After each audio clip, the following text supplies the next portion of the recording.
जेठानी का देवरानी के पति के साथ चक्कर। नाश्ते की टेबल पर।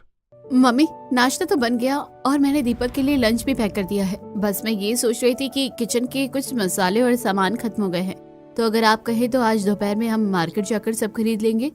अरे हाँ बेटा, तुम बस सामान की एक लिस्ट बना लेना और दोपहर में अपना अपना काम निपटाकर हम दोनों साथ चलेंगे। तभी अपने कमरे से रिया नाइट सूट में बाहर आती है और सीधे किचन की तरफ बढ़ती है। भाभी, मेरे लिए भी चाय और नाश्ता दे दीजिए।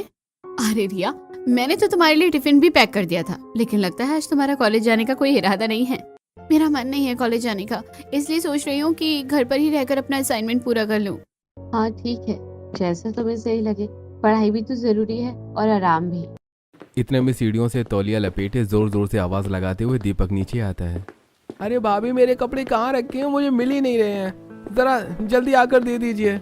आपको तो पता है कि आज ऑफिस में मेरी बहुत इंपॉर्टेंट मीटिंग है। अरे देवर जी, आपको तो सामने रखी चीजें भी नहीं दिखाई देती हैं। आप रुकिए, मैं भी आ रही हूँ। अंजलि कमरे में जाकर दीपक के कपड़े, जूते और टाई सब निकाल कर उसे दे देती है और दीपक तैयार होकर नीचे आता है और सब नाश्ता करते हैं। देख रही है मम्मी जी, इसे मेरे बिना एक भी चीज नहीं मिलती है। भाभी, पिछले 5 साल से तो आप ही इन सब चीजों को संभाल रही हैं। देवर जी, यही तो मैं भी कहना चाहती हूँ कि अब आपकी उम्र हो गई है, आपको शादी कर लेनी चाहिए। हाँ बेटा, बहू बिल्कुल सही कह रही है, अब तुम्हें भी अपने बारे में सोचना चाहिए। भाभी, मैंने तो आपसे कई बार कहा है कि मुझे आपकी जैसी पत्नी चाहिए, लेकिन आप हैं कि मेरी बात सुनती ही नहीं है। देवर जी, मैं आपकी बात जरूर सुनती, लेकिन मेरी कोई बहन है ही नहीं, तो मैं क्या करूँ। अरे हाँ बेटा, अंजलि, मैं तुम्हें बताना ही भूल गई थी कि जब तुम्हारी शादी हुई थी तब मैंने एक लड़की देखी थी, शायद तुम्हारे दूर के रिश्तेदार की लड़की थी। क्या नाम था उसका? अच्छा मम्मी, आप पारुल की बात कर रही हैं क्या? हाँ हाँ, वही पारुल। क्या उसका कहीं रिश्ता तय हो गया है? नहीं मम्मी, अभी तो नहीं हुआ है, लेकिन शायद उसके पापा इस साल उसकी शादी कराने का सोच रहे हैं। भाभी, आप उनसे मना कर दीजिए। आपको तो पता ही है, मुझे पारुल बहुत अच्छी लगती है और उसी से मेरी शादी की आप बात चला दीजिए। लो भाई, अब लड़के ने खुद अपने मुंह से कह दिया। अंजलि पारुल के घर वालों से रिश्ते की बात करती है। पारुल के पापा शादी के लिए राजी हो जाते हैं। दोनों घरों के लोग आपस में बैठकर बातचीत करते हैं और अगले महीने शादी की तारीख तय हो जाती है।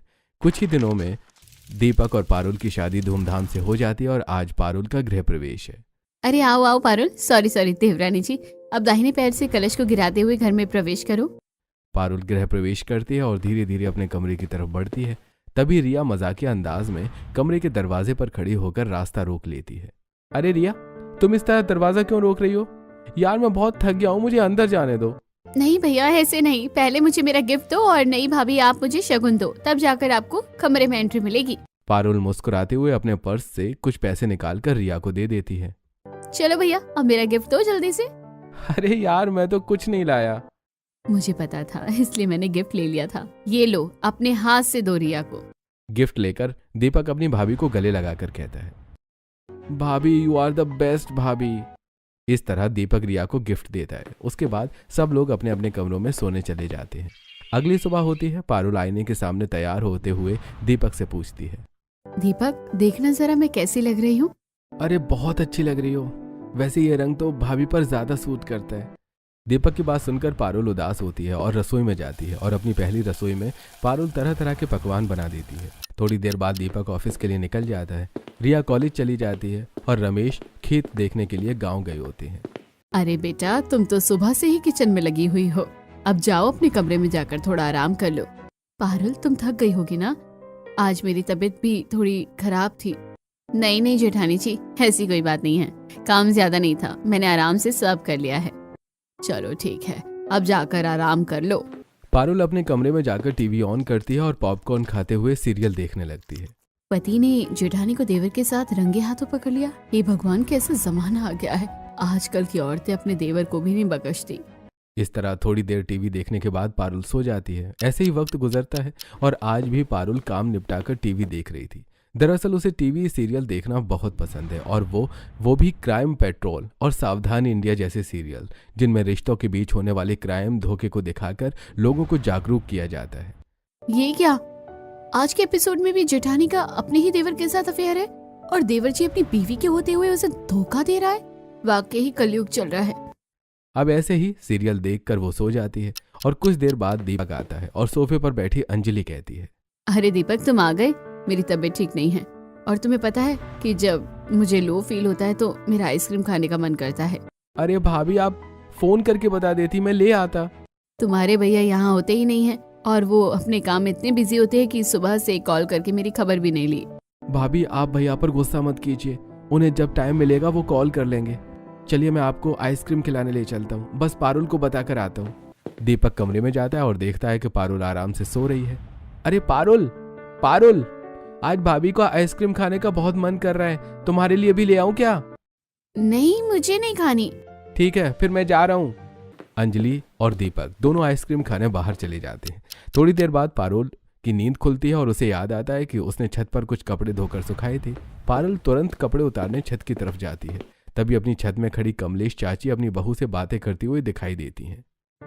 अरे रजनी, लगता है ये सरला की छोटी बहू है। हाँ मम्मी, वही। अरे बेटा, तुम क्या घर के कामों में उलझी रहती हो? तुम्हारी तो नई नई शादी हुई है, कहीं घूमने फिरने जाया करो। हाँ चाची जी, जाएंगे, बस मेरे पति को उनकी भाभी से फुर्सत मिल जाए तो। हाँ बेटा, सही कह रही हो तुम। अब देखो, राहुल तो यहाँ रहता ही नहीं है, काम के सिलसिले से बाहर ही रहता है, तो दीपक को ही सबके काम देखने पड़ते हैं। हाँ चाची जी, बस ऐसा ही है। अरे तुम टेंशन मत लो, अंजलि बहू बहुत अच्छी है। और फिर दीपक जब छोटा था तब उसकी शादी हुई थी, बड़े नखरे उठाए हैं उसने। दोनों देवर भाभी की बॉन्डिंग अच्छी है। पड़ोसन के मुंह से ये सारी बातें सुनकर पारुल के तन बदन में आग सी लग जाती है। उसके दिमाग पर टीवी सीरियल का असर गहराता जा रहा है। थोड़ी देर बाद अंजलि और दीपक हंसते हुए घर आते हैं। क्यों जेठानी जी, अब हो गई आपकी तबीयत ठीक? सुबह से तो आप बिस्तर से उठ भी नहीं पा रही थी। पारुल, तुम भाभी से इस तरह बात क्यों कर रही हो? तुम मुझे ये मत सिखाओ कि मुझे क्या करना है और क्या नहीं। मुझे लेकर भी तुम्हारी कोई जिम्मेदारी है या नहीं? ये पड़ोसन तक मुझसे पूछ रही हैं कि मैं बाहर घूमने क्यों नहीं जाती। तो इसमें कौन सी बड़ी बात है? कह दो कि जब राहुल भैया आएंगे तब मैं अपनी जिम्मेदारियां उन्हें सौंपकर तुम्हें कुछ दिनों के लिए घुमा लाऊंगा। पता नहीं भैया कब आएंगे। ये कहकर पारुल गुस्से में किचन की तरफ चली जाती है और गुस्से में ही सारा खाना बनाती है। सब लोग खाना खाकर अपने अपने कमरों में सोने चले जाते हैं, लेकिन पारुल के मन में अजीब सी बेचैनी बनी रहती है। पारुल, कल मुझे शहर से बाहर जाना पड़ेगा। कुछ बाहर के क्लाइंट्स आए हुए हैं, उनके साथ मीटिंग्स हैं। तुम मुझे सुबह उठा देना और मेरे कपड़े प्रेस करके रख देना। पारुल बिना कोई जवाब दिए चुपचाप सो जाती है। सुबह दीपक तैयार होकर ऑफिस के लिए निकल जाता है, बिना पारुल से कोई बात किए। अंजलि भाभी, कितने दिन हो गए हमें बाहर गए हुए, और अब तो पारुल भाभी भी आ गई हैं। चलो आज बाहर चलते हैं शॉपिंग करने। नहीं नहीं, तुम तीनों अकेले बाहर नहीं जाओगे, दीपक को आने तो उसी के साथ जाना। मम्मी, आपको तो पता है ना, भैया मुझे कभी अपने साथ नहीं ले जाते। क्या मतलब रिया, दीपक तुम्हें कभी शॉपिंग कराने नहीं ले जाता? और नहीं तो क्या भाभी, मैं तो हमेशा पापा के साथ या राहुल भैया के साथ ही शॉपिंग करती हूँ। हाँ पारुल, दीपक ऐसा ही है, बस मेरा काम करा देता है, पता नहीं कितना शर्म करता है। तभी बैठक की तरफ से रमेश घर में प्रवेश करते हैं और अंजलि की बातें सुन लेते हैं। अरे अंजलि बेटा, मेरा दीपक बहुत समझदार है। उसे पता है कि उसका भाई बाहर रहता है, इसलिए घर की सारी जिम्मेदारी उसने खुद उठा रखी है। हाँ पापा, मैं तो पारुल को यही समझा रही थी। पारुल, तुम्हें पता है मुझे भी मायके दीपक लेकर जाता है, और अब मैं कल से कह रही हूँ कि मेरी मम्मी बुला रही है, लेकिन उसको टाइम ही नहीं मिल रहा है। ये सब सुनकर पारुल के मन में बेचैनी और गहरी हो जाती है और उसका दिमाग पूरी तरह टीवी सीरियल की बातों की तरफ चला जाता है। अब तुम ननद भाभी कोई काम भी करोगी या यहीं बैठकर गपशप करती रहोगी? शाम होने वाली है, दीपक भी ऑफिस से आने वाला होगा, कुछ खाने पीने का इंतजाम कर लो। हाँ मम्मी जी, मैं खाना बना देती हूँ। 5 बजे तक दीपक भी ऑफिस से घर आ जाता है। दीपक को देखते ही रिया अचानक उठकर उसके पास आ जाती है। भैया, मुझे आज शॉपिंग पर जाना है। 1-2 दिन में कॉलेज में फेयरवेल पार्टी है, मुझे एक साड़ी खरीदनी है, आप प्लीज मेरे साथ चलो। रिया, अब तो इतनी बड़ी हो गई है, लेकिन अक्ल अभी भी नहीं आई। वो अभी अभी ऑफिस से थका हारा आया है, उसे बैठकर पानी तो पी लेने दे। आप लोग बिना बात के हमेशा मुझे ही डांटते रहते हो। जाओ, मुझे नहीं करनी कोई शॉपिंग। रिया गुस्से में उठकर वहाँ से जाने लगती है। अरे रिया, ऐसे गुस्सा नहीं करते। देख, मैं आज शाम को अपने मायके जा रही हूँ, उधर से आते हुए मार्केट पड़ती है, मैं तेरे लिए साड़ी ले आऊंगी। लेकिन जेठानी जी, आप मायके किसके साथ जाओगी? भैया तो घर पर है नहीं। अरे पारुल, कैसी बात कर रही हो तुम? मुझे तो हर बार मायके दीपक ही लेकर जाता है। अंजलि की ये बात सुनते ही पारुल अंदर ही अंदर बुरी तरह परेशान हो जाती है। पारुल का ध्यान तुरंत उन टीवी सीरियल्स की तरफ चला जाता है जिनमें जेठानी बहाने से देवर के साथ बाहर जाती है, फिर साथ में रेस्टोरेंट में खाना और मूवी देखने तक चली जाती है। गुस्से में भरी हुई पारुल तुरंत कमरे में आती है।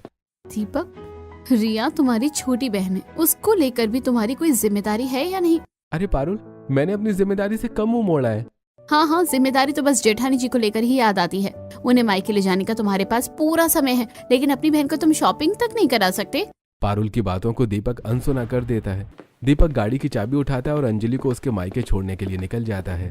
वापसी में दीपक रिया के लिए शॉपिंग भी करवा देता है और अंजलि अपने लिए भी कुछ सामान ले लेती है। घर जाकर अंजलि सारा सामान हॉल में बैठकर पारुल और सरला को दिखाती है। बेटा ये सब तो ठीक है, लेकिन तुम पारुल के लिए भी तो कुछ ले आती। क्यों मम्मी, मुझे दिलवाने के लिए मेरा पति है ना, वो भी तो मुझे शॉपिंग कराने ले जा सकता है। हाँ बेटा, ले जा सकता है। तो फिर पूछिए इससे, क्यों नहीं ले जाता। मेरी शादी को 6 महीने होने वाले हैं। आज तक मैं इस घर से बाहर नहीं निकली दीपक के साथ, क्योंकि मेरी जेठानी ही इनका पीछा नहीं छोड़ती। पारुल के मुंह से अंजलि के लिए ऐसी बातें सुनकर सरला को बहुत गुस्सा आ जाता है। पारुल, जैसा तुम सोच रही हो वैसा कुछ भी नहीं है। मेरा बड़ा बेटा शहर से बाहर नौकरी करता है, घर की जिम्मेदारियां दीपक संभालता है और वो अंजलि को सिर्फ काम के लिए ही ले जाता है, घुमाने के लिए नहीं। बस बस मम्मी जी, आपकी आंखों पर विश्वास की पट्टी बंदी होगी, मुझे मत सिखाइए। बेटा, शक की बुनियाद पर रिश्ते नहीं चलते।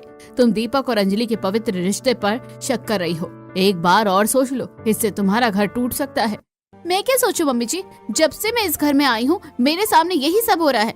मैं कब तक अपने मन को समझाती रहूं।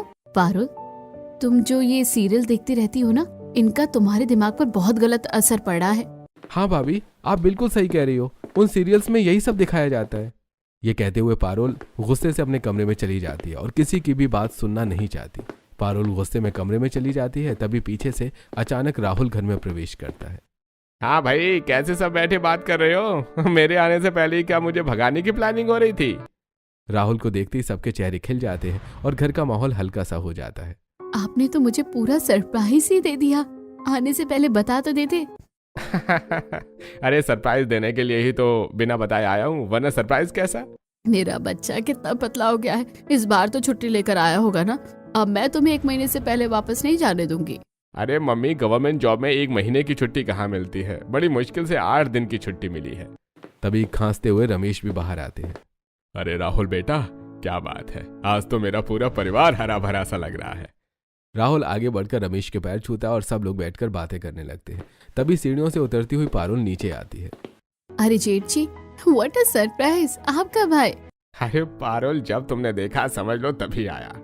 अपने जेठ को देखकर पारुल बाहर से खुश दिखती है, लेकिन मन में कुछ और ही चल रहा होता है। अच्छा हुआ आप जेठ जी यहाँ रहेंगे, अभी जेठानी जी पर भी नजर रखेंगे और इस चुड़ैल की चुंगल से मेरा पति भी बच जाएगा। तभी अंजलि रसोई में आवाज लगाती है। जल्दी से सब टेबल पर आ जाओ, डिनर तैयार है। अरे भाभी, आपने भैया के आने की खुशी में इतना सब कुछ बना दिया। और नहीं तो क्या, आज सब कुछ राहुल की पसंद का बनाया है। ओह शिट, मैंने गैस पर दूध उबलने रख दिया था, अभी बंद करके आती हूँ। इसमें तो नमक थोड़ा कम है। रुको बेटा, मैं नमक ले आती हूँ। नहीं मम्मी, मैं ही ले आता हूँ। जैसे ही दीपक उठकर रसोई में नमक लेने जाता है, अंजलि वहां पहले से मौजूद होती है।